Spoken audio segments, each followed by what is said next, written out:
everybody, welcome back to the 12th episode of the Tiger View podcast. As you can see, if you're watching on the video, we have Daniel back with us tonight on the show. So, welcome back, Daniel. And yeah, we're kind of gonna get into it. We're kind of talk Clemson baseball transfers real quick, and then the mass majority of this episode, we're gonna be talking about a whole bunch of college football news that we've got going on recently, and with some recruiting and rev share and all that mess. So, kind of first off, just want to talk on the Clemson baseball transfers in and out of Clemson. So, we've seen Ethan Darden, Tristan Bissetta, Luke Brown, Jackson Cole, Josh Davis, Chase Kayak, Leighton Lackey, and Hudson Lee leave out of Clemson. And then this past week, Eric Backage has been working on kind of regaining some more players out of the portal to the roster. So you got Alabama right-handed pitcher Ariston Veasey from Alabama, Catawba right-handed pitcher Hayden Simerson, and then App State shortstop and Sunbelt freshman of the year Tyler Lichtenberger, and then from UGA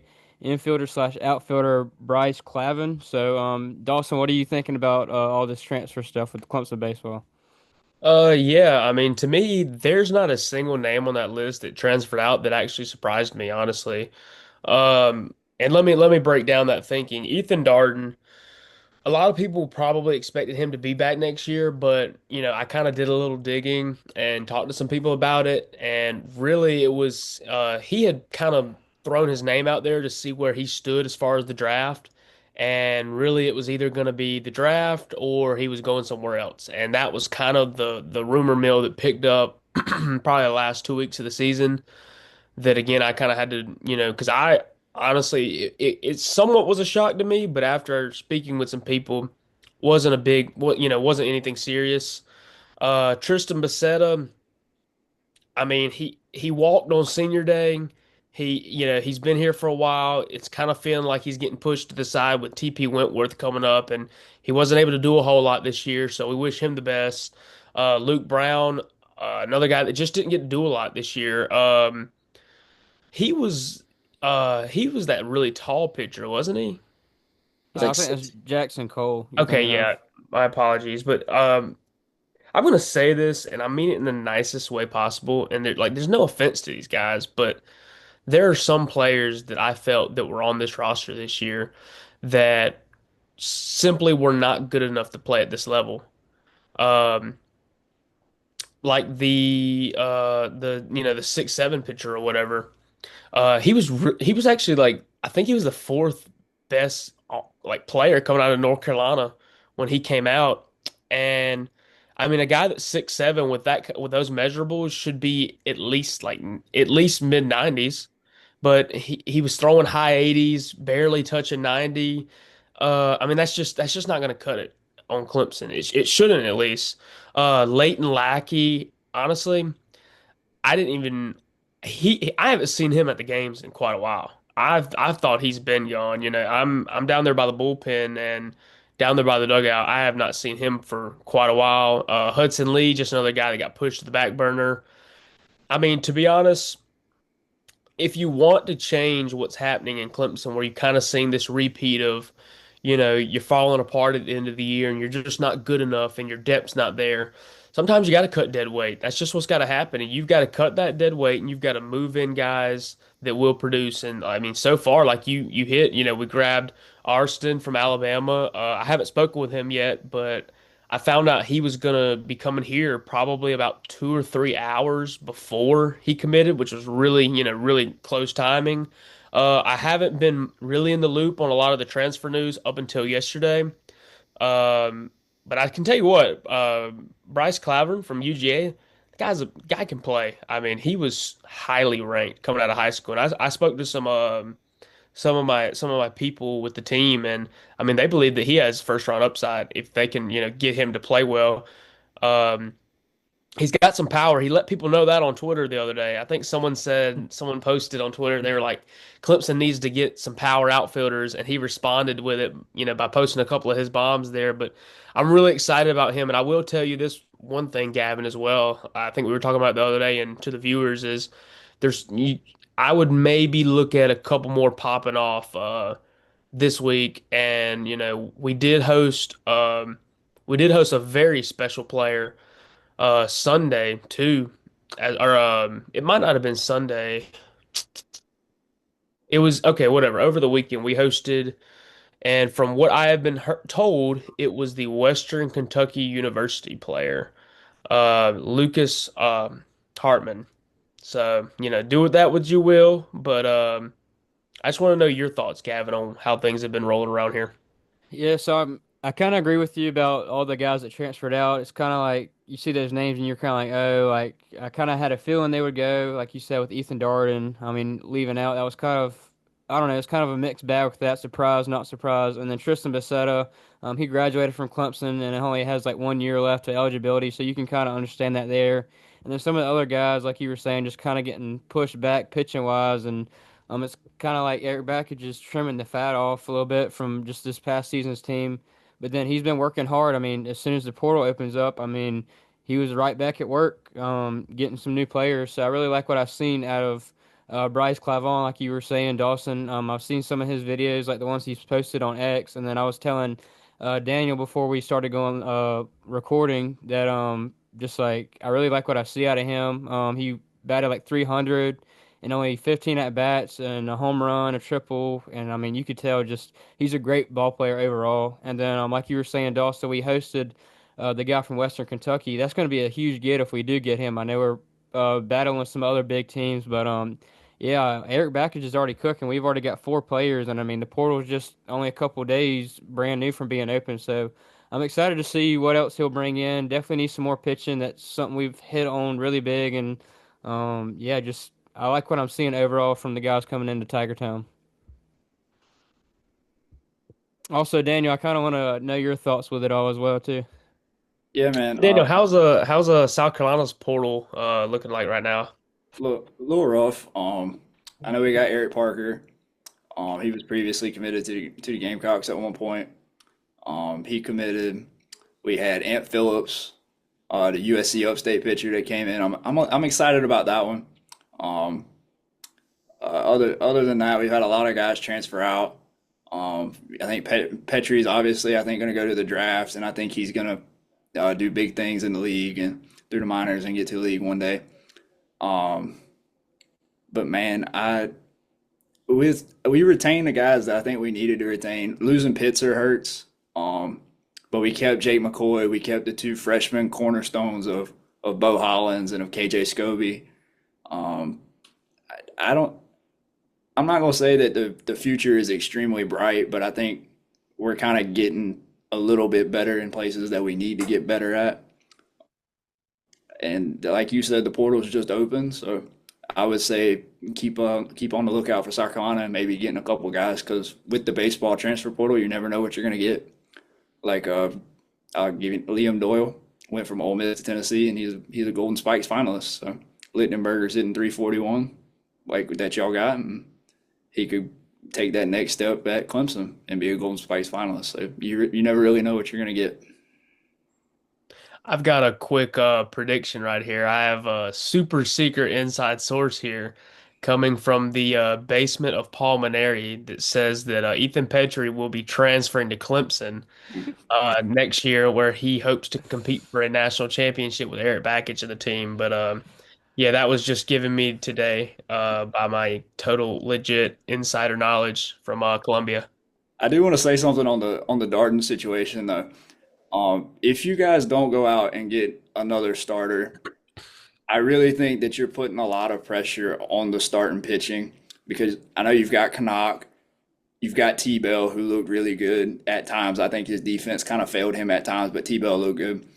But then you've got Dane Moeller who's coming back off of surgery, and I think you're gonna if he's not ready to go, you're gonna put that on there. But you also don't know what he's gonna look like when he comes back.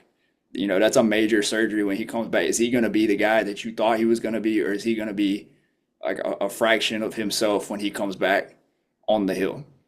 I think you do need another starter. I'm very excited for Simerson. 3.36 ERA when he was at Catawba and led the country with 16 saves. Veasey's got velo. He's going to be good out of the pen, but man, I think you guys need another starter out of the portal.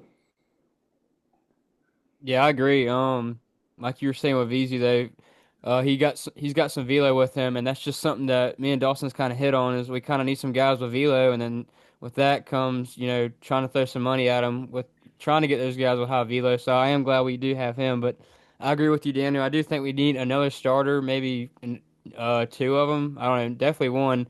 Because like you were saying with Dane Muller, you never know how, I mean, coming back off of that type of injury, how somebody's going to look afterwards. All right. Well, anything else we want to touch on for baseball transfer wise, Dawson? Um, Not really. I'm just kind of waiting around, looking at the clock these next couple of days, waiting to see what may or may not transpire. Alrighty. Well, now we're gonna get into the big chunk of our show now, and that's all the college football news and college athletics as a whole news that we've had the past couple of days or so. So now I know y'all have heard Dawson talk on it before about rev sharing, but now rev sharing is has finally been passed. So Dawson actually wrote an article about this, but Dawson, can you kind of just inform us a little bit more about what rev sharing is? Yeah, so rev sharing is, and look, I'll just read straight from the article today. For those unfamiliar with the concept, rev sharing formalizes and institutionalizes athlete compensation with collegiate programs. Schools will now be able to allocate $20.5 million annually from their athletic department revenue, and they will be able to give that straight to the players now as almost like having a salary cap now. But instead of this being a donor funded deal, this will now be a school funded deal. It is more professionalized. Um, and here's the big deal about what I saw people talking about on Instagram and Twitter is I just don't think a lot of people understand what revenue sharing is. They look at it and they say, "Well, our college sport is dead." And I'm looking at them and I'm saying, so what are we supposed to do? These last couple of years, we've had nothing but chaos. What do if we're gonna professionalize the sport by paying these guys, let's go all in. Let's create this. Let's give a salary cap. Let's put a limit on this. And look, this isn't doing away with NIL. This is just a way to balance the scales in college football. So now NIL will kind of take a back seat almost because all these deals are going to have to be legit now and you're not going to have these collectives, which most schools have already parted ways with their collectives. Colorado probably being one of the earliest schools to do that. And now these schools are rushing to find out where they can pull this extra revenue from. Because to be honest, there's not a ton of schools out there in America that have an extra $20.5 million just to throw at players.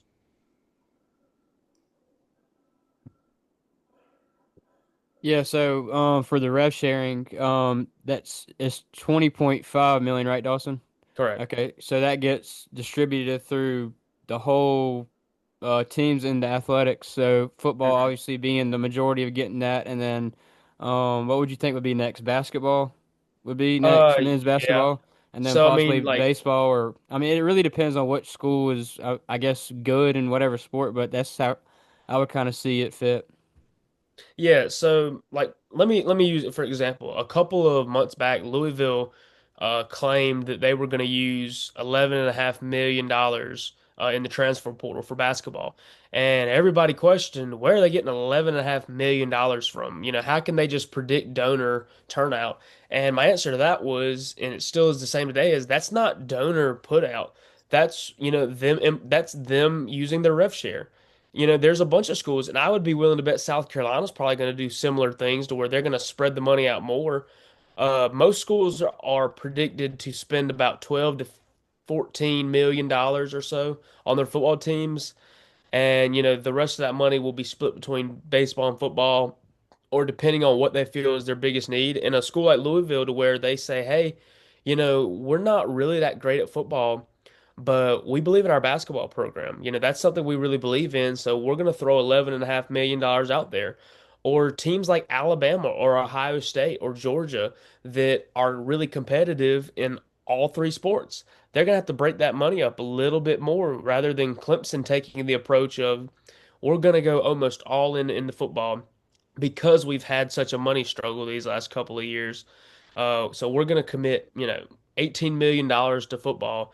And like Dabo said, when it comes to rev share, there's going to be nobody with more money than Clemson. And he's right.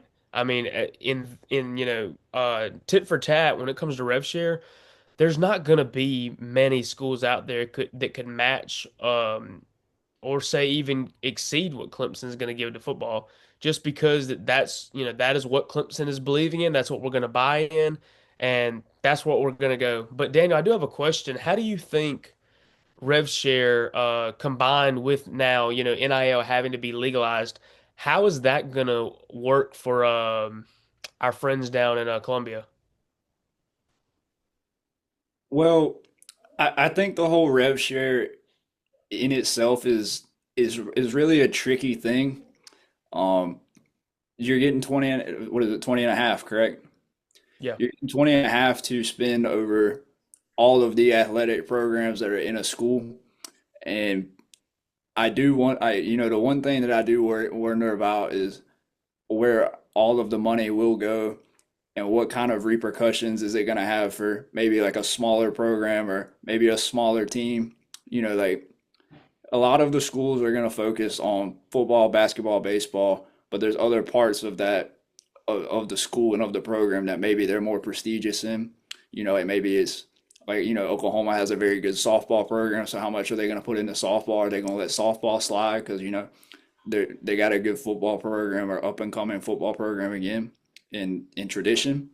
You've got their baseball program is kind of getting back on track. They were in a regional, I believe, this year. So I do wonder if something that is supposed to be for the good of college athletics will also end up being bad for it with teams getting cut or something like that because of financial struggles. But as far as in the college football world, um, I believe most of the schools are going to put it into college football. I think South Carolina included is going to be one of the ones that put a majority of NI or of rev share into college football. I do think that on the recruiting aspect of it, I think that it's not going to be as big of an advantage as a lot of people think it is. I think along the lines of the gray areas, because you're going to get paid by the school, but what other opportunities are there around you? So, like if you're in a major city, all of the NIL deals or the endorsement deals around you, what can you do with them versus what you can do in a smaller capacity? There's different gray areas around college recruiting. Yeah, I also would say that I don't think, like you said earlier, you thought that there could be a possibility of programs maybe being cut or having issues with spreading out the money. Is I don't really think that that will have a huge impact on that, just because this revenue sharing, it's not going to be a mandatory thing. It'll be the 20.5 million. That's a cap. Their NIL is not going away. What they are doing is legalizing, officializing NIL now to where it is literally, players going out and getting themselves sponsored, so like a school like Clemson, their NIL pretty much has been straight from their collective. There's not a ton that those players have done to go out of their way and be able to market their names outside of, a select few things. And I believe I was reading a tweet put out by one of the college football reporters. Sorry, totally blanking on the name, but he said that they were reviewing, a lot of the NIL deals this previous year, and he said that well over half of the deals would not fly in the revenue sharing model just because they're not legitimate. And I'm really glad to hear that because that's not the purpose of NIL. NIL was never supposed to have 110 Society or Garnet Trust. yeah, the Garnet Trust. That was never intended. That was never how NIL was intended. It was supposed to be for players to be able to market themselves. You weren't supposed to get a bunch of donors to put their money in a pot and hand it out to each individual athlete just for being there. That was never the point of NIL. But I think introducing rev share here now is taking the pressure away from fans and more putting it saying, hey, you can support your team, you can support your school now and not feel the added pressure of having to fork out a ton of your money into players' pockets now because the school takes care of it. It's much more of an NFL style to where, you don't have fans in the NFL pooling together money to land free agent targets. It's if fans want to spend their money at the Carolina Panthers stadium, they want to buy Carolina Panthers gear. That's helping the Carolina Panthers make revenue. So then the Panthers as an organization can go out and get players similarly to how it's supposed to be now under this new model in college football. Yeah, another thing I do want to point out, Dawson. So, you know how I mean, this past year, really, you see all the Clemson athletes, football, baseball, basketball, what have you. You see them sharing tweets or Instagram stories saying, join Winston Society or whatever, all this other stuff. But now, what I've been seeing recently is them doing the same thing, except saying join IPTAY. So Okay. that's kind of where it goes to with the rev sharing is. If you have these people buying IPTAY memberships, all that money comes together, and then you're able to use that for rev sharing. So I thought that was kind of something unique, and you're seeing it right there in front of your eyes of rev sharing coming to light. Yeah, I agree. I mean, the it's like the entire way that Clemson has commercialized itself has changed. And like Graham Neff put out that statement a while back saying that, hey, due to the changing climate, we're going to be combining NIL 110 to IPTAY to where if you donate to 110, you will still earn priority points to in IPTAY, or if you donate to 110, you will still be earning your priority points. So now that they can join that together, because previously 110 and IPTAY, they had to be totally separate. 110 was a offside. All the collectives were supposed to be, broken off from the school to where the school wasn't allowed to be involved with it. But now, the veil is torn in a way where it's saying, hey, let's combine these two things and to help the school out better now. I just think it is a lot more organized now. I mean, people can are in a perfect world would we be dealing with any of this? Probably not. But it's not 2010 anymore, This is 2025. Sometimes you have to be realistic, and being realistic means tempering expectations. It means putting up guardrails. Dawson, when's rev sharing supposed to start? Is it July 1st? I believe so. Yeah, Okay, all sometime right, I early thought July. so.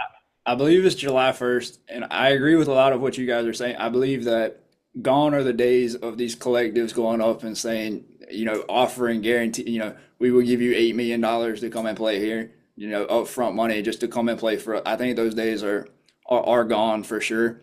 I think another thing that's really going under the radar here, that is going to be taking place is the new commission that they also have coming with, in the rev sharing, to where basically the MLB vice president of legal optics is going to be, or of legal, something with the legal of the MLB, is coming to be the head of a commission that is basically going to be the new enforcement of tampering and stuff like. So the NCAA is basically kind of washing their hands of it and putting a committee in place.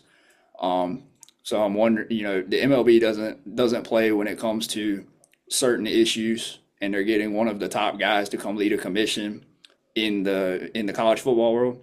So I'm wondering if now the tampering claims and how is it all going to be enforced? Because as everybody knows, the NCAA hasn't always had the most iron fist or the most consistency. So how is this new commission going to shape college football? Yeah, and I would like to just mention something that you said. You said that it's not gonna be like teams just able to throw $8 million towards a player, and that's true. I mean, 100% true. Like in say if a team has $15 million um in their budget for players now, that's probably like if you're Ohio State, that's less now. You're taking a little bit of a dip. And let's say that a lot of those NIL endorsements they won't be legitimized in this new era, so they're going to have to, limit themselves a little bit. You won't have a team able to throw an insane amount of money at a player compared to what a Clemson could do. That was the problem before with recruiting that so many people didn't understand was, look, if you're going up against a juggernaut in the NIL world, which was Texas A&M, LSU, teams like that that had everything to throw out at. It was a bidding war. Yeah, For you lack were of better screwed. terms, it was a bit Yeah, of yeah, you had no chance. But now in this new era, they still may have more money than you because of, it's still revenue sharing plus NIL, but it's not going to be the gigantic leap that it was before. The difference in a 1.8 million dollars and 100K, very different. Very different. And I think that's going to kind of sway players' intuitions because honestly, if you're offering me $2 million to go to Georgia, even if I grew up like in Clemson, I'm going to Georgia. Unfortunately, that's just how it is. But if Georgia's only offering me, a few $1,000s more than Clemson, but I still really feel like Clemson's my school, I'll take that slight pay cut, compared to that dynamic or gigantic pay cut that it would have been a few years ago. like I was saying with the way I think recruiting is going to work is be like, here's how much you're going to make, but then off on the side here, once you get on campus, here are the other opportunities that you're going to be afforded to do. So like if you're a Texas or if you're a Oklahoma or if you're anything like that, I think you're going to have still a I don't think the recruiting gap is going to be as big as it has been. I still think there's going to be a little bit of a gap because of other schools are going to have better opportunities because they're in different locations and in different fields of where they can make money and to that extent. So in that gray area of rev sharing, I still think you're going to see a lot of people that are going to make their money off of the way NIL was supposed to be in general off of rev sharing. Yeah, I mean, Gavin, this is probably for us too, mainly is if you're a Clemson fan, revenue sharing looks pretty good if you're Clemson. I mean, 2025 is, everyone panicked and freaked out because of the loss of commits, and that was an NIL thing. Is we were totally screwed on the money part, and now, teams are kind of already have been already planning for this rev share model, and you're seeing it in the next class, and you will see it come in future years to where things are going to look a little bit more balanced now, like in 2026. I mean, I know we'll talk about it later, but I mean, I know it's June, but Clemson's stacking that class right now, and that is rev share in plain view. Is you're seeing us be able to compete with these Georgias, these LSU's, these Texas A&M's, these Texases. You're seeing us be able to compete with those teams on the money level, and now it's kind of back how it was a few years ago to where now you got to sell yourself as a school. It's not just a check that you can write anymore. Yeah, That's exactly where I go was ahead, going. Daniel. Ready to go with that. Sorry, Gavin. That's No, go exactly where I ahead. was ready to go with that. Is that now instead of committing to the money, you can now commit to the school that you want to play for. Kind of like what you said with the Georgia offer of $2 million. If anybody offers you $2 million to go to school, that's where you're going to go. It may not be where you want to go, but the offer is too good to pass up. So now you can sell your program and your culture. And I think there's few better than Clemson that can sell a culture and a program, as many have said. Yeah, I don't want to like guarantee anything, but my sources have also confirmed that Dabo just brainwashes players every time he gets them on campus. So that's how we do it. Yeah, but going with what I was saying, it kind of just feels like it's kind of back to how it used to be a little bit, even though it's kind of not. But like you were saying, Dawson, you kind of have to sell yourself as a school now instead of bringing out the checkbook. And I mean, it's like you're seeing that come to light with this recent recruiting class that we have. Like you got to think if rev share wasn't coming out in play, like you got to think, will we even be having some of these guys commit to us? So it's definitely glad to see, and I'm excited for it and see what it holds with it because I think it is or I think it will kind of even up the playing field in the recruiting world. Exactly. All right, so anything else you guys want to touch on with ref sharing? All right, Good. so now I know Dawson and I've kind of talked about it on a couple more of our previous episodes, but just the playoff expansion, all of that going on. So Dawson, you just kind of want to lead us with that. I know we've talked on it, like I said, but it seems like there's always stuff coming out about it every week or so with just new news about it. Yeah, and let me tell you, it's coming. I mean, it might not happen. It's probably not gonna happen this year, obviously, but it's coming. 16 teams they will be 16 teams in the playoffs in the next coming years.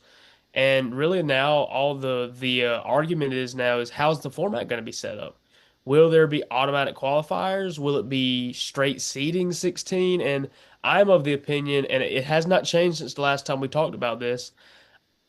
I'm going to get a lot of hate from every Clemson fan that watches this and every ACC fan that sees it, but I'm in favor of the automatic qualifiers. I'm in favor of the 4-4, 2-2, and further and beyond because here's the thing. If you put that cap at 4 on the SEC, you're not guaranteeing, and I'm taking a little bit of this from Josh Pate, who also spoke on it, along with some things that I read, and just overall taking a breath and thinking about it. You're not guaranteeing a Georgia or an Alabama to get into that playoff automatically. You're guaranteeing 4 teams from the conference. And if you can prioritize conference races now, that makes every game that you play in your conference a big deal. If you know that only the 4 best teams in your conference are going to get in, um, then at that point, you're just fighting to be that top 4. Every conference game then means the world to you. Compared to if it was straight seeding at 16, you got you could lose 3 conference games and still, you could lose probably 3 conference games and still might sneak in there. Compared to if you had the automatic qualifier, you lose 3 conference games, you don't have a chance to be that top 4 team or be that top 4 conference team. And I'm going to be talking to the ACC people here and the Big 12, who the Big 12 has probably given everyone a little bit more trouble than they'd like. But what are your other options? I mean, yeah, you can talk about the SEC and the Big Ten, but what are your other options? You don't have another option because guess what? If we go to straight seeding, the SEC and the Big Ten are probably getting more than 4 in. Let's just be honest with ourselves. They're probably going to eat that field up. So at least giving the automatic qualifiers, guarantees that you're going to get a good regular season now. Every game matters now. It's not like this past year to where Georgia and Alabama, either one of them could have lost that game, or say, you drop a conference game in November, and you're like, okay, we're all right, we can still get in. Ohio State, perfect example. You dropped that game to Michigan at the end of the year, and they knew they were still getting in. But in this new format, if there's 2 or 3 other teams pushing them and they lose that game at the end of the year, which is a conference game, that could push them out. It doesn't matter what they're ranked at that point. If they are the 5th team and if they finish 5th place in that conference, then they're out. So I think that it's a combination of automatic qualifiers. I think helps the season and helps pace of play and helps intensity during the regular season. And it also, if you're the ACC and you're the Big 12, it's a guardrail almost for you. But I want to know what do you two think of it? You can go, Daniel. Man, I for one was never in favor of 12 playoff expansion. I don't like that it's going to 16, but it's here and we're going to have to deal with it no matter what. The Big 12 has a very interesting model that they have been pushing, and that the SEC has also been kind of the Big Ten and the SEC were originally really pushing the 4-4-2-1 and then the 3 at large. Now, what the SEC, they're kind of switching course and going with the Big 12, and the Big 12 wants the 5 highest conference champions and then the 11 at large. And the reason for that is they say that it is, I believe they said it, the commissioner said it was earning it on the field. And I think the biggest problem with that is I don't think you're really earning it on the field unless you're a conference champion, because it doesn't matter what happens. You're going to put 11 teams in the hands of the playoff committee that has shown that they aren't always going to put the 11 best teams in. It'll sometimes align the interest and of other conferences. And you're always going to have the controversial of should they get in or should they get in. But I think when you have the 4 automatic bids and the 2 automatic bids, I think you're a lot more in better shape if you're the way you play in your conference games makes it mean more. Like if Clemson and Miami play and you're the top 2, that's almost a must-win game. If Alabama and Georgia play, and they're the top two, you don't want to lose that game because you're going to lose your spot in the conference. Um, I think it's interesting. Um, I really I don't like that it's going to 16, but if there's going to be a model, I think it has to be the 4-4-2-1-3. Yeah, and I mean, just to reiterate what you said, the SEC has flipped their goal to kind of now that they would be perfectly fine with straight seeding. Lane Kiffin talked about it. He said that, well, if it were up to me, we would go straight 16, and everybody loved it. Everybody from it felt like everybody from the ACC and the Big 12 were eating it up, and I'm like, guys, that's gonna kill you. That's a total trap. If you go to straight 16, you will not, think about the disasters that you're gonna have if you're an ACC fan or if you're a Big 12 fan. Yeah, it's going to be a living nightmare at that point. And to like you, talk about your point, you said that you should want to take as much away from the college football playoff committee, and automatic qualifiers do that. If everyone knows which conferences are getting in anyway, all the playoff committee is doing is picking like one at-large bid, and they're just seeding people now in the tournament. They're not picking who gets in or who gets out. You've earned it on the field if you've qualified. That is the biggest deal is, you want to take as much power away from these guys that honestly they probably don't know a lot about football. You want to take as much power away from them, and the way you do that is automatic qualifiers for the conferences. I mean, we don't want to talk about it, but we can't rewind the clock 20 years. This is the reality we're living in. We got to put guardrails up, and this is our best option, in my opinion. The straight seating is very, very interesting because at least with the 4-4-2-1, you are at least guaranteeing yourself that you are going to have two teams in the 16 team playoff for the next however many years that this 16 team playoff goes in effect. If you go with the straight seeding, there's only the guarantee is one, and that's the conference champion. The committee then selects, okay, well, you're say you're a 9-3, uh, we'll say you're Purdue versus a 9-3 Oklahoma team, and you have to put the records and the strength of schedule and all that kind of stuff, and you have to make the committee choose between those three or those two, and it's like that for however many teams that are 9-3, or the teams that are 9-2, and I feel like no, not a shot to the Big 12 and not a shot to the ACC, but they're not always the strongest conferences. So that strength of schedule and that strength of record and all that and all the indexes that the committee uses is going to come back and bite you if you go with the 5+11 format if you are a Big 12 and you're an ACC fan. If you're an SEC and you're a Big 10 fan, I think you love the 5+11 model, but it really just depends on what side of the coin you're on. Yeah, Gavin, now we got to hear from you. What do you think? You've kind of been sitting back quiet the whole time. Yeah, no, I mean, y'all are basically saying the same thing I would say, and I couldn't agree with you guys more, especially with the likes of the playoff committee and just trying and keep them out with like seeding as much as you can. I mean, we've seen it. I mean, year after year, we've seen teams kind of get pushed out of the playoffs whenever they probably could have or should have deserved to make it in. But yeah, Dawson, I kind of agree with like the automatic qualifiers. I mean.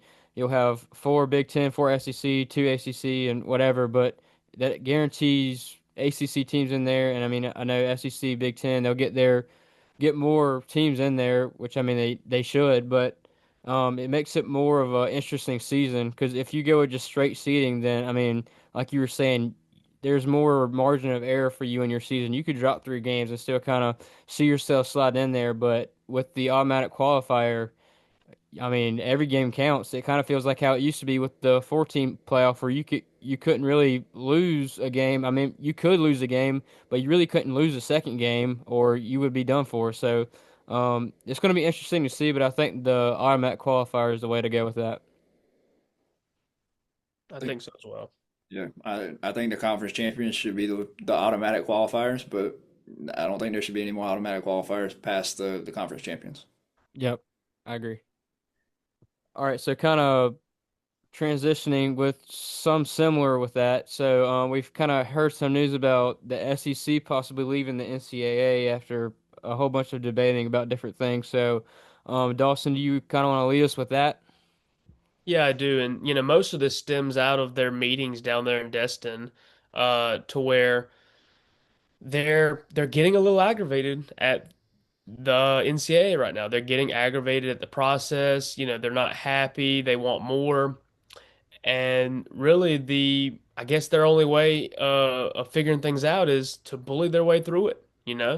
I mean, if the SEC past 2030 racks in a couple of more teams that leave the ACC, or the Big Ten can rack in a couple of ACC teams, maybe a Big 12 team here or there. They're going to have these huge conferences to where now, like we spoke before a couple of episodes ago on the podcast, it's no longer going to be the NCAA. It is going to be an NFL style where you've got the AFC and the NFC, the Big Ten and the SEC.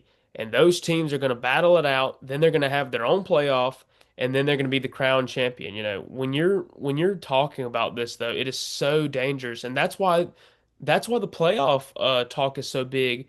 Is if the SEC and the Big Ten end up not getting what they want, what is stopping them from after 2030 when the media rights renew, them gobbling up the other remaining teams that are trying to buy out of their contract, Clemson, Florida State, Miami, who knows from the ACC and possibly some teams from the Big 12, who's stopping them from buying, having those teams hop on. And then now the SEC and the Big Ten will be able to go to these TV networks and say, hey, we've got all the viewership. We've got all the top teams. These two conferences make, yada, yada, yada, this amount of money.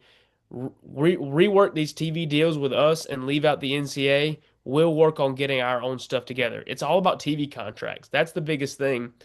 So if I'm the NCAA, well, first of all, I think I would, maybe look at getting a chairman, and maybe getting a commissioner for it now. We've never wanted that, but look, we're in a different era of college football.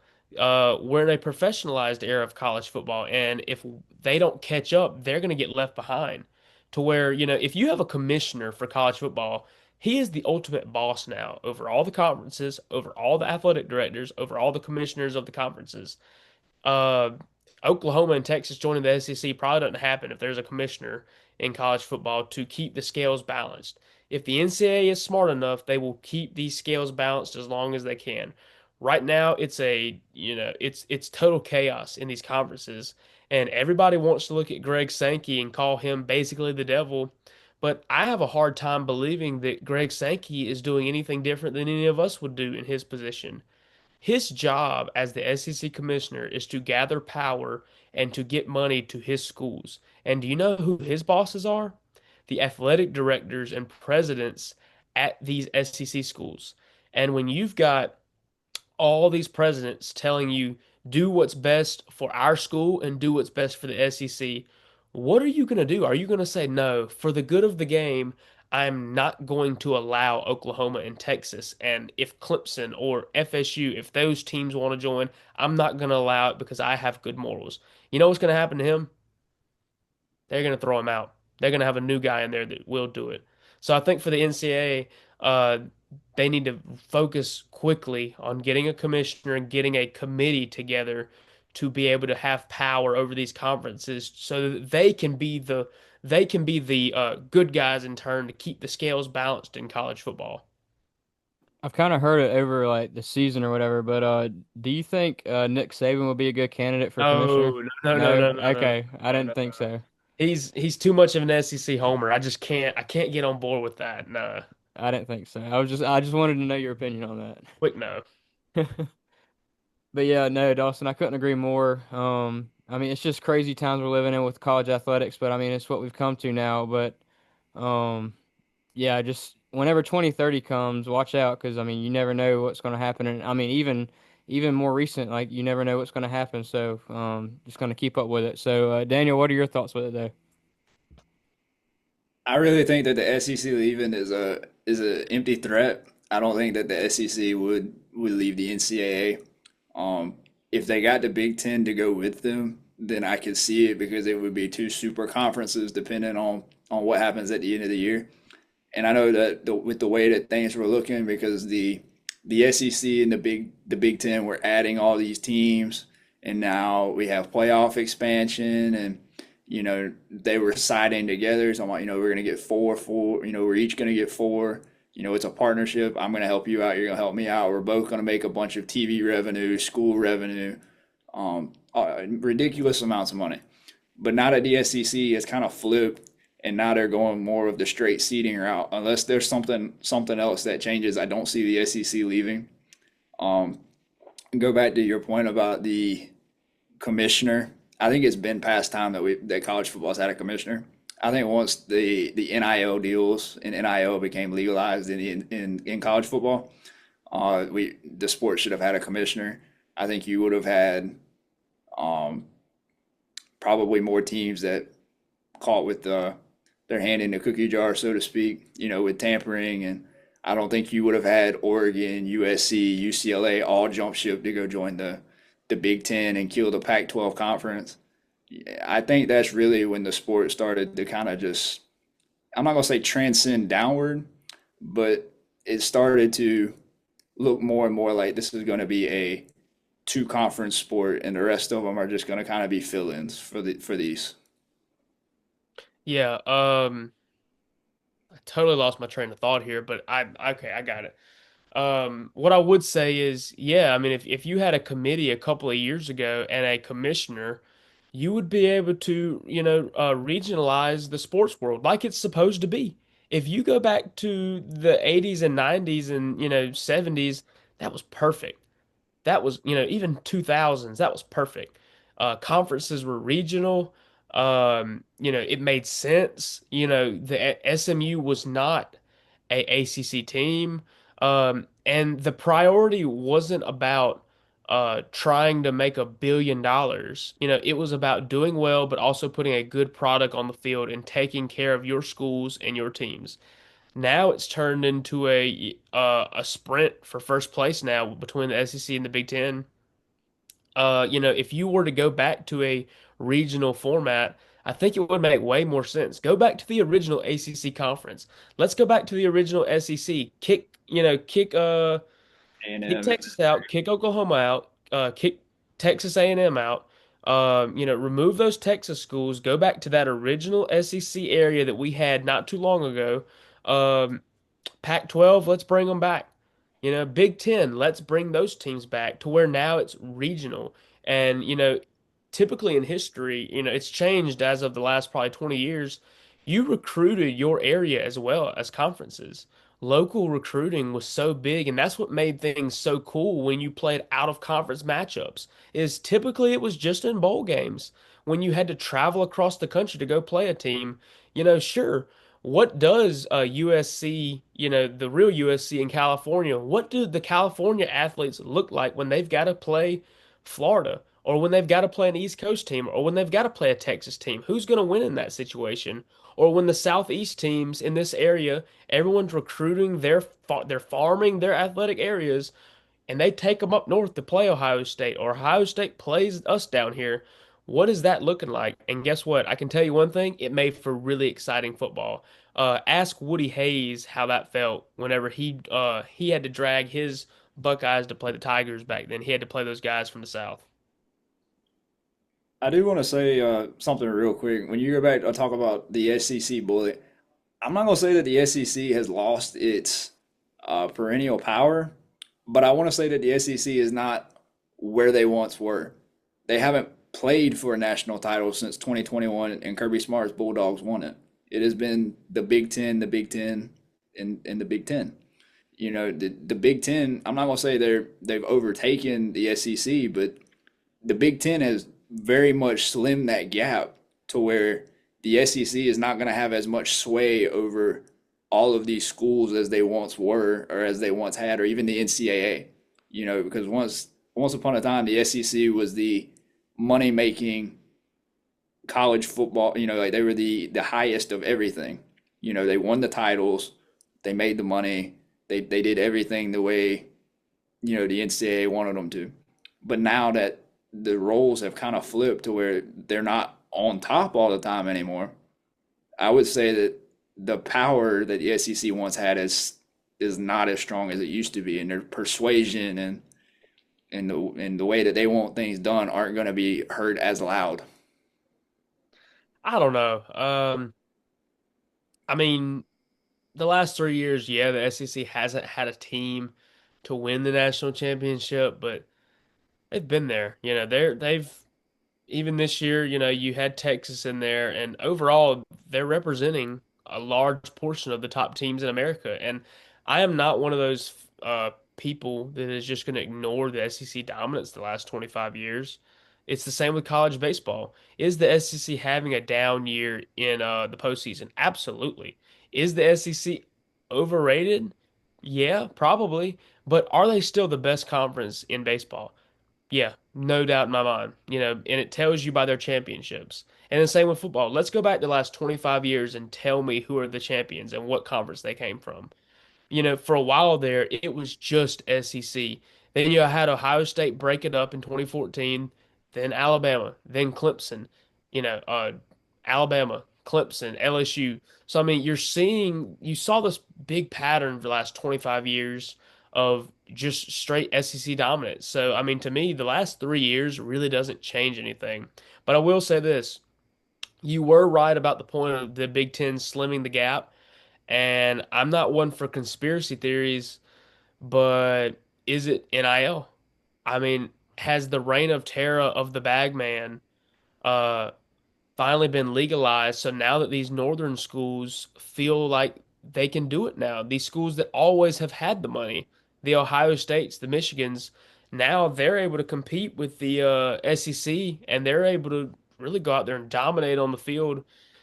I don't want to speculate, but is it because the SEC was buying out everybody back in the day? Is that the reason? I mean, I won't go into that conspiracy, and I'm not trying to be all recency bias and say that the Big Ten is past the SEC has long standing been the most dominant conference in college football. And I think everybody can agree on that. But I'm not going to disagree with you either along the lines of has NIL closed that gap, and I think you're going to say absolutely right. And I think that's what college football needed was for these gaps to close because every year an SEC team wins and then they reload. They don't have a regression year. They would always reload because everybody wanted to come play for that winning school. And if they couldn't go to that winning school, they would go to one of the other schools in the SEC that at least put up a fight or battled with that school for the chance to be there. I do think that NIL has a lot to do with it. I think Ohio State, um, we've seen it this past year. They had a loaded roster with Jeremiah Smith and Caleb Downs and all those guys, Judkins. They had a what was it, $20 million roster along the lines of it. You know, that's enough to beat anybody. I do think NIL has closed the gaps majorly, but I still think the gap is still there. It's just not as large as it once was. All right, Gavin, tell us your opinion on why you think the SEC sucks now.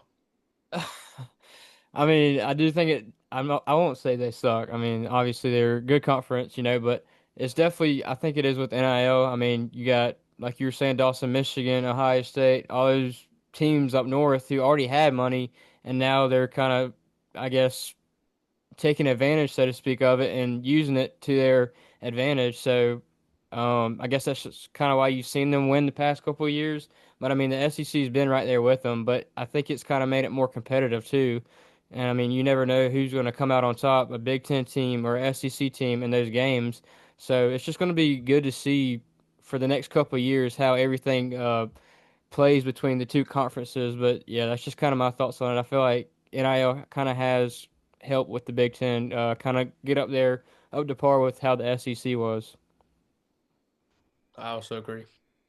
All right, so switching gears now, we're gonna kind of talk into some recruiting. So, Daniel, do you want to go first with South Carolina? Then Dawson and I'll kind of wrap it up with Clemson side.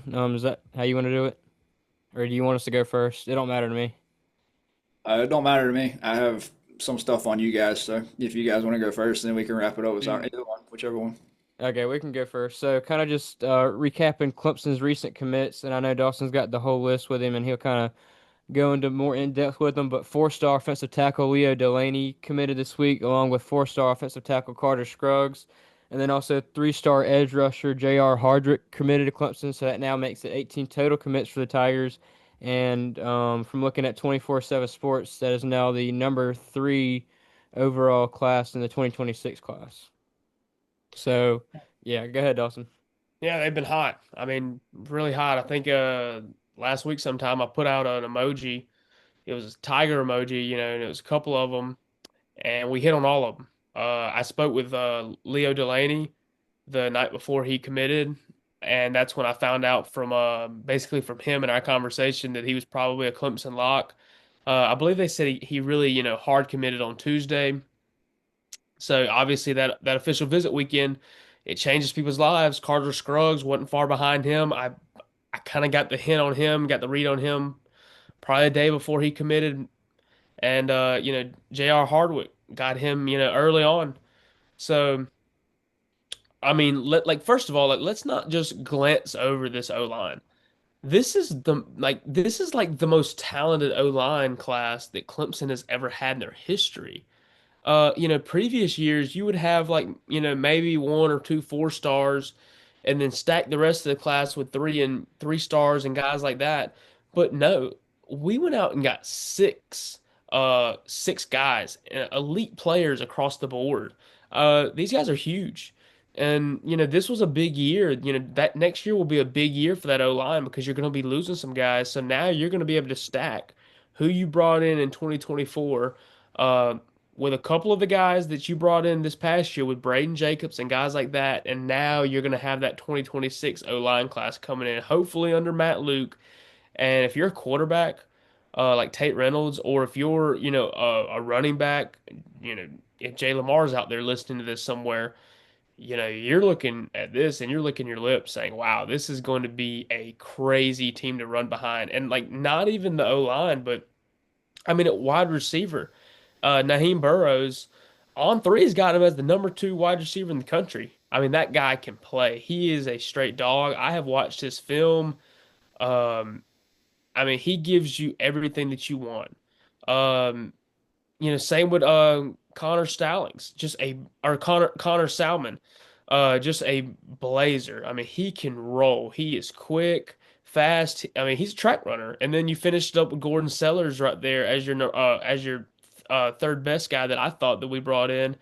And I mean, that was a tough battle, really. I mean, you had South Carolina who was really in the lead for him a long time, and you were able to seal the deal. I mean, that's a huge deal. And talk about guys that South Carolina was in on early. Let's talk about Polo Anderson. South Carolina had that guy wrapped around their finger early on in his recruiting, and Clemson was able to fight all the way back to get him in. Now, I know he grew up a Clemson fan, um, but still, I mean, when you've got to fight that hard against an in-state rival who, let's just be honest, mops up South Carolina recruiting, to be honest. I mean, this is their turf. There's a whole lot of kids in this state that grow up Gamecock fans. And I mean, all three of us live here. We know it, in your high school, there's, unless you live in Clemson, really where the athlete hotspots are becoming now is, Columbia, some of the upstate, Charleston, the beach, even Florence now. All these kids are Gamecock fans. And to be honest, South Carolina's doing a great job with them. They're prioritizing them. They're saying, we want you. So it's really easy for South Carolina now to walk into these schools and get these kids full attention compared to Clemson, who has, struggled these past couple of years on in-state recruiting. But just to see us grab a player of the caliber of Polo Anderson, that kind of gives me a little bit more hope for these upcoming years because I'm going to tell you, 2026, 2027, and 2028, South Carolina is about to have a ton of great athletes in their state.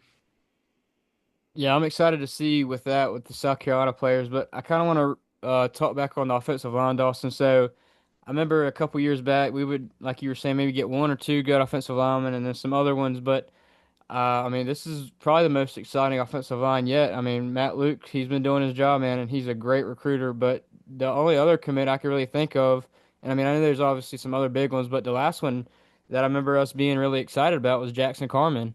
I mean, we got him over Ohio State, and then I mean, that was just like our big time offensive lineman recruiting. It was kind of like we kind of stopped there, but now, I mean, we've got all these guys: Leo Delaney, Chancellor Barclay, Carter Scruggs. I'm looking at it right here. Grant Wise. I mean, Adam Guthrie. You know, all those guys who were committed. Braden Wimes. I mean, all these guys who are coming to play for us. So, like you were saying, with those other commits, wide receivers, running backs, quarterbacks, I mean, as a whole, you got to be really excited for this 2026 class coming in. It kind of reminds me of the 2020 class. I was looking back at it here a minute ago, and they were ranked the third overall class, and I think that one was more defensive heavy. But I think since the 2020 class, maybe you can even say the 2023 class with Peter Woods and T.J. Park and all those guys. But I think this might be the next or the best exciting class. I mean, since 2020, really. Yeah, Dabo in like 2013 was, I believe he was kind of like addressing people and he was saying, "Hey, we got the pieces. These next couple of teams are going to be the teams that you're going to see a lot of movement with because we had really stacked recruiting classes, and even going into 2014, 2015, stacking recruiting classes, making these guys elite and to where they can break out."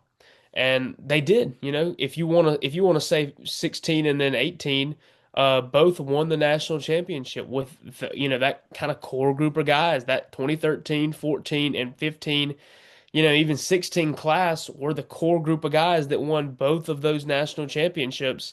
And what makes you a for me, what makes you be in the conversation for the best to do it in college football as a coach, and even just as any team, is you winning different national championships with different recruiting classes.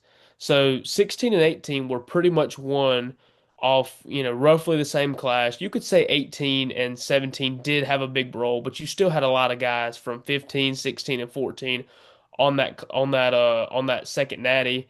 But what Dabo's done these last couple of years is a lot of people are going to call it falling off, but I just feel like you're just churning out. You're just getting ready. I mean, and it started to me with 2023. I mean, that was huge. You had Peter Woods, TJ Parker, you had all these elite players, and then you capped it with 24, which like was insane from offensive standpoint and from a defensive standpoint. Who now both of those classes are getting ready to make their biggest impacts this upcoming year. You're going to see what those two classes have been building on, as well as many guys from that 22 class. So now you've got those 3 years stacked together, ready to make an instant impact this upcoming year.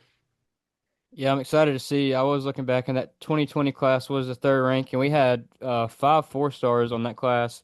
So DJU, and then Brian Brzee, Trenton Simpson, Miles Murphy, Demarcus Bowman, who didn't kind of pan out, but all these other guys on here. I mean, those are some great guys. I mean, RJ Makins is on here.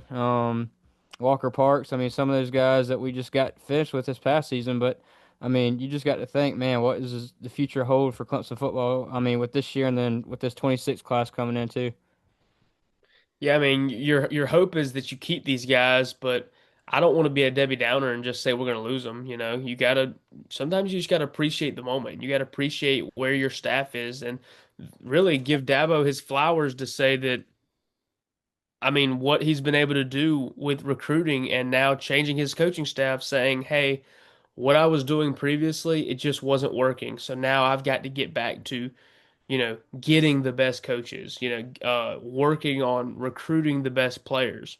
And I mean, that's really, I don't think Dow is going to get enough respect for it. For he was able to stick to his guns and still, hopefully the next couple of years, he's going to end up on the right side of history.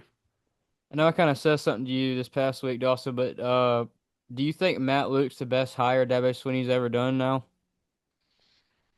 I I mean, I mean, know there's some you good got ones Brett out there, but Matt, Venables, yeah. you got Brett Venables, you got Jeff Scott. Tony Elliott even, people want to hate on him, but the dude was a big key, and I think it's just really early. I mean, is he one of the best? Absolutely. Yeah.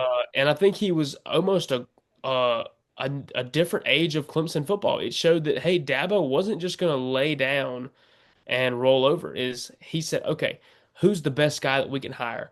And they said, well, it's Matt Luke, but he's retired and he doesn't want to come coach again. He wants to be with his family. Dabo said, I don't care. Let's call him. Let's do what we can do to get him here. And thank God Clemson still held that name to where Matt Luke even said it. He was like, there's not a ton of programs that I would have come out of retirement for, and this is one of them. So, he had to do it. So, I mean, now you've been able to insert these elite coaches, speaking Tom Allen as well, into this fold and get your recruiting back up. And, if you're Clemson, you're kind of hoping that you're gonna see Clemson, kind of prepare and go on another little one of these few year runs. So Daniel, with you being from the other perspective, with South Carolina, so what are your kind of thoughts on this with the this Clemson recruiting class and beyond? Man, I really think you just got to give Dabo Swinney and Matt Lucas flowers. I think Matt Lucas put on an absolute masterclass with this O line that is coming into Clemson that he's got. These guys aren't just these guys are maulers. Like I'm looking at it here. 6'6", 295, 6'6", 292, 6'3", 300, 6'4", 280, and then another one 6'5", 280. Like, and these guys that aren't even on college campus yet that are still going to go through the program, they're going to buy in. And I feel like Clemson's just going to have a bunch of maulers up front, man. That's something that a lot of Tiger fans haven't been able to see. Like, the running backs have been good and the O line has been, I would say that the talent of the running back kind of outshined the O line just a little bit when talking about Clemson, because I think ETN was a great running back, and then you had Will Shipley, and I think their talents kind of made the, I'm not gonna say made the O line look better than what they were, but in a way just a little bit. Um, but I think that this class right here has the opportunity to be something really special for the Tigers. Um, I think Max Brown, once he gets on campus, the brother of Sammy Brown, will be a good pickup as well. I think there's a lot of under the radar pickups that Clemson has for this class and forward, and that we're going to be talking about in a couple of years, saying that we're glad we got these guys. We're Well, as a Tiger fan, you're going to say that. got a closet Clemson fan over here. I've been saying that for the last 15 years. Oh man. I'll be in Death Valley for LSU, so I'm never going to beat those allegations, man. Yeah. Well, Daniel's. I don't really think Daniel's doing too good on his win record being at Clemson for the Tigers. So maybe he'll bring us some bad luck. I'm sure he's hoping that. A little bit, just a little bit. All right. So Dawson, is there anything else you want to touch on recruiting wise? Or I mean, there's still more to come, right? Yeah, Maybe. um, maybe. Just maybe. Obviously, the big name we want is Tyler Atkinson, but our I would like to say like just quick about him is a little over a year ago, we had no chance with that kid. He had totally blocked us out. And you insert Ben Boulware, who builds this relationship with him, and now we're a contender for him. I mean, we may not land this guy because we are pulling him out of Georgia country, but it speaks wonders about what Ben Boulware has already been able to do if he's been able to get that kid on campus and get him in for an official visit. I mean, I would say right now, I would say that there's no clear cut number one for him. It used to be, yeah, it was Georgia, but now it's kind of the scales are tipped a little bit. But I think not having a clear cut number one is a good thing for Clemson. That's all I'll say about that. He's at Oregon this weekend, right? Yes. Yep. I think that's going to be real tough to beat Lanning or Kirby. I think Lanning's one of the better recruiters, and I think Kirby's one of the best. I know you guys are on a run and everything, but I think that's going to be really difficult to pull him out of Georgia country or prevent him from going to another dog in Dan Lanning. Well, I guess I'd say to that is have Tyler Atkinson text Justin Flo and ask him how going to Oregon went for him.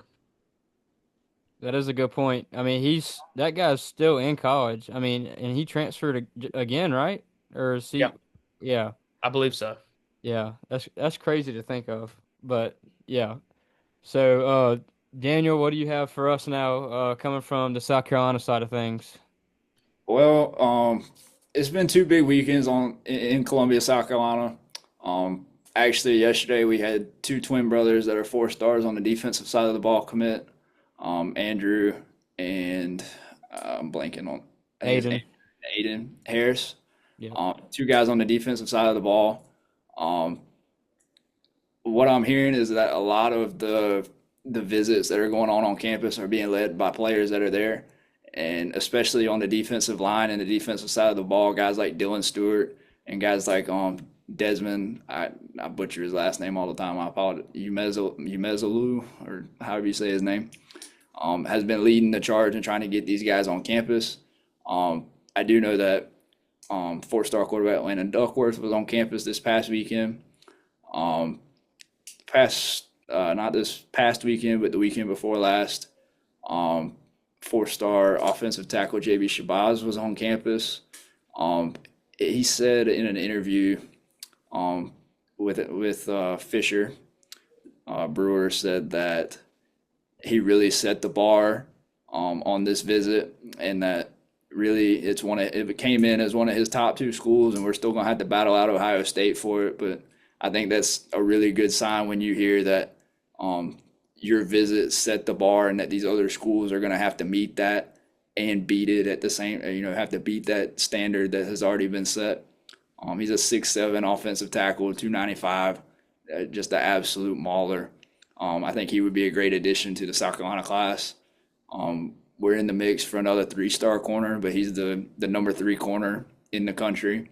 Kerry Adams, looking good on him, but we're in battles with other schools for them. But to Carolina fans, I would stay tuned. I don't think we're done just yet with those two that came out yesterday. Yeah, I do something want to I want ask to you about. go ahead, Dawson. Yeah, sorry. I You do good? want You to good? ask you. I do want to ask you about one player specifically, and that's Zion Giles. He committed to you guys a few months back, and I actually spoke to him probably a week before he committed. And I'm gonna be really honest, I swung and missed on him. Honestly, I did not do my due diligence. I did not do extra background research. I just took it purely off what me and him talked about, and I thought he was a Clemson commit. I really did. Up until about 12 hours before his commitment, I was, somewhat sold on him being a Clemson commit. But one thing that stood out to me about what his dad said, um, and he said that, Zion a couple of years ago had some coaches tell him that, he wasn't there, that he wasn't physically ready. And I couldn't help but think, oh my gosh, Clemson told this dude like 3 years ago that he wasn't good enough to play at their level. And to be honest, he wouldn't have been. I mean, he came out of nowhere. I mean, now he's an elite talent in my opinion now. I mean, I watched him play at Carver's Bay like 2 years ago. 280 mauler. Yeah, I mean, like He's an incredible talent. two years ago, he was still under the radar, but I mean, he stood out to me incredibly. But now just like sitting back and thinking on what his dad said about that recruitment, it just like makes me wonder. I'm like, wow. I mean, that just tells you the level that South Carolina is. They're not here to push away any in-state player. They're going to do their job throughout a player's career who they see potential in. And situations like that, it paid off for South Carolina to where they built a great relationship with Zion and were able to snag him. I truly believe that Shane Beamer puts a priority tag on everywhere here in South Carolina, because you have guys that came to Columbia, and they can just make an impact. Like, look at Nick Emanwari.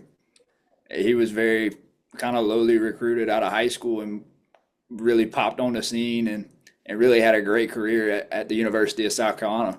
Um, I think there's a lot of under the radar in-state talent, and I think that Shane Beamer really does focus on building the guys that love the state, love the program, love everything about South Carolina. And I think what a lot of it has to do with is a lot of these guys have played with each other, or at least know each other, played against each other. So they already kind of have that brotherhood when they come into campus, and it just really all gels from there. You're not going to hit on everyone, and you're not going to hit on all of them. But I think that that has a big part of what to do when the culture comes together at South Carolina. I think from where the program was 5 years ago, after Will Muschamp and after all that saga that happened and the turmoil that the program was in, I think you can't help but give Shane Beamer his flowers and the culture and the recruiting that he's building in the stacked SEC. Yeah, that's what I wanted to touch on. So South Carolina has 7 commits right now in the 26 class, and 4 of them are from South Carolina. So you got Jazavian Currents from Rock Hill. You got Zion Giles, like Dawson mentioned, from Hemingway / Georgetown area.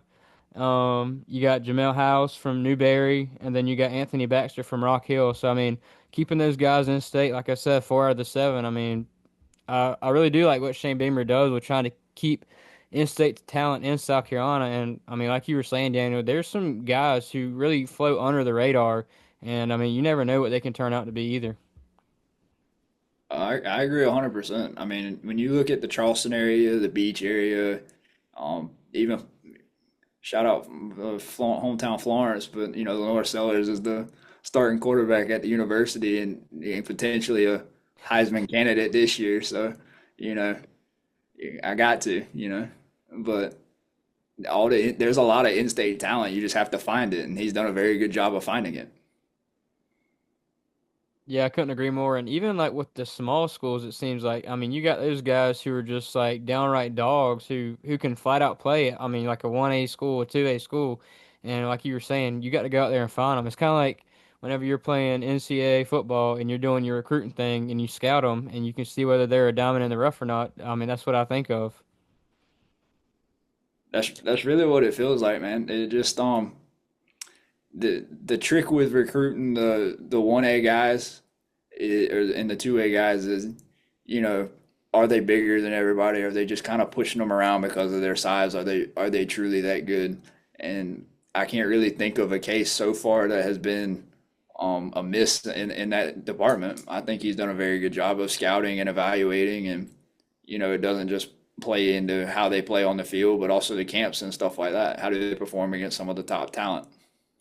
Yeah, that's another thing that I do notice is you have all these schools in South Carolina, like high school teams. They'll come to Columbia for the Shane Beamer camp, and then they'll do like the 7-on-7 games.